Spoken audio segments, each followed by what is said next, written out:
இந்த மைக்கேல் வானுக்கு வேறு வேலையே கிடையாது. எக்ஸ் தளத்தில் கற்றுட்டு இருக்காரு. என்ன பார்த்தீங்கன்னா, India versus England 4th test ராஞ்சியில் நடந்துட்டு இருக்கு. செகண்ட் இன்னிங்ஸில் அஸ்வின் பாலில் ஜோ ரூட் வந்து பார்த்தீங்கன்னா எல்பிடபிள்யூ ஆவார்.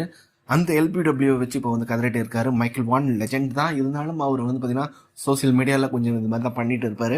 உண்மையை சொல்ல போனோம்னா அது வந்து பார்த்தீங்கன்னா அவுட்டு. பிச்சிங் வந்து பார்த்தீங்கன்னா கொஞ்சம் லெக் சைடு இல்லாமல் 50% பால் வந்து பார்த்தீங்கன்னா ஸ்டெம்பு நேராக தான் இருக்குது. அது மட்டும் இல்லாமல் வந்து பார்த்தீங்கன்னா இம்பேக்டும் வந்து பார்த்தீங்கன்னா ஒரு 60% வந்து பார்த்தீங்கன்னா ஸ்டெம்ப் லைனில் தான் இருக்குது. டிஆர்எஸில் வந்து பார்த்தீங்கன்னா கிளியராக தெரியுது அது வந்து அவுட் அப்படின்ற மாதிரி வந்து பார்த்தீங்கன்னா சொல்லியிருக்கு. டெக்னாலஜி அந்தளவுக்கு வந்து பார்த்தீங்கன்னா அக்யூரேட்டாக கிடையாது. இருந்தாலும் வந்து பார்த்தீங்கன்னா ஃபைனலாக அதை தான் நம்புகிறாங்க அப்படின்ற போது அதை வந்து பார்த்திங்கன்னா நம்ம குறை சொல்லக்கூடாது. இப்போ வந்து பார்த்திங்கன்னா இந்தியன் டீமுக்கு வந்து பார்த்திங்கன்னா ஒரு 4 அம்பையர்ஸ் கால் வந்தது இந்தியன் டீம் பேட்டிங் ஆடும்போது. லாஸ்ட் மேட்ச் வந்து பார்த்தீங்கன்னா இதுக்கு தான் பென் ஸ்டோக்ஸ் வந்து சொல்லிட்டு இருந்தார், அம்பையர்ஸ் காலை தூக்கணும் அப்படின்ற மாதிரிலாம் சொல்லிட்டு இருந்தார். இப்போ வந்து பார்த்தீங்கன்னா 4th டெஸ்ட்டில் இந்தியன் பிளேயர்ஸ் அம்பையர்ஸ் காலில் அவுட் ஆகும்போது எதுவுமே சொல்லாமல் கம்முன்னு இருக்காங்க. அது மட்டும் இல்லாமல் வந்து பார்த்தீங்கன்னா ராபின்சனுக்கு வந்து பார்த்தீங்கன்னா கிளியராக ப்ளம் அவுட்டு, அதை வந்து பார்த்தீங்கன்னா அவுட்டு கொடுக்காம அவர் 50 அடிச்சிருக்காரு. இதை பற்றிலாம் நம்ம பிளேயர்ஸ் யாருமே வந்து பார்த்தீங்கன்னா எதுவுமே சொல்லலை.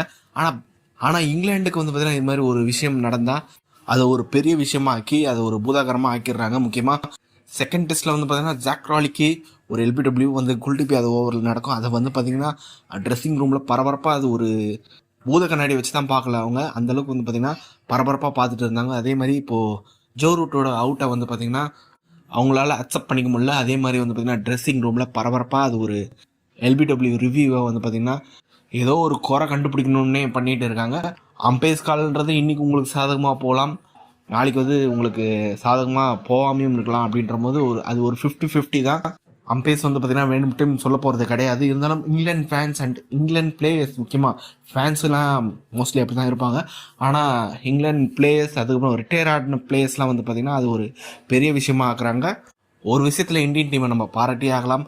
எந்த ஊருக்கு போனாலும் அவங்களுக்கு ஒரு டிசிஷன் கொடுத்தாங்கன்னா அதை அக்செப்ட் பண்ணிவிட்டு அடுத்து மூவ் ஆன் ஆயிடுறாங்க. அதே மாதிரி எந்த ஒரு பிச்சை கொடுத்தாலும் அது க்ரீன் ட்ராக்காக இருக்கலாம், அதை விட ஒரு மோசமான விக்கெட்டாக இப்போது சவுத் ஆஃப்ரிக்காவில் ரீசெண்டாக நடந்த ஒரு செகண்ட் டெஸ்ட் மேட்ச்சில் கூட ஒரு ரொம்ப மோசமான ஒரு விக்கெட், அதை பற்றி எந்த ஒரு இந்தியன் பிளேயரும் கம்ப்ளைண்ட் பண்ணல. ஆனால் இப்போ வந்து பார்த்திங்கன்னா இந்த ஒரு ராஞ்சி டெஸ்ட் மேட்ச்சில் வந்து பார்த்திங்கன்னா மேட்ச் நடக்கிறதுக்கு முன்னாடியே பிச்சு வந்து பார்த்திங்கன்னா இப்படி இருக்குது அப்படி இருக்குது கிராக்காக இருக்குது அப்படின்ற மாதிரி வந்து பார்த்திங்கன்னா ஏகப்பட்ட ஒரு புலம்பல்ஸை வந்து புலம்பி தள்ளுறாங்க இங்கிலாந்து சைட்லேருந்து. ஆக மொத்தத்தில் இவங்களுக்கு வந்து ரத்தம், மற்றவங்களுக்கு வந்து தக்காளி சட்னி அப்படின்ற ஒரு மைண்ட் செட்டோடு இருக்காங்க. ஓகே, இங்கிலாந்து இது மாதிரி பண்ணுறதை பற்றி நீங்கள் என்ன நினைக்கிறீங்க? அம்பையர்ஸ் கால் ரூல்ஸை பற்றி நீங்கள் என்ன நினைக்கிறீங்க அப்படின்றத வந்து கமெண்ட் பாக்ஸில் டைப் பண்ணுங்கள். இந்த வீடியோ பிடிச்சிருந்தா லைக் பண்ணுங்கள், ஷேர் பண்ணுங்கள், நம்ம சேனல் மறக்காமல் சப்ஸ்கிரைப் பண்ணி வச்சுக்கோங்க.